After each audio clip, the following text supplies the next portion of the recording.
How to create a zipped folder in Windows 11. In this quick tutorial, I will show you a step-by-step process. So let's start. First, go to the files or folder you want to compress. Suppose I want to compress or zip this folder in desktop. So what I have to do? I just need to right click the selected items, then hover compress to and choose zip file. If I choose zip file, a zip file will appear here.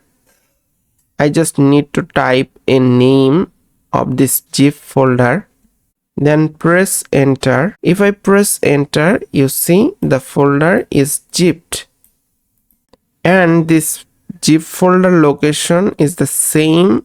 That's it. You have created a zip folder to save space or share files easily. If this helped, please like and subscribe for more quick tips. Thanks for watching.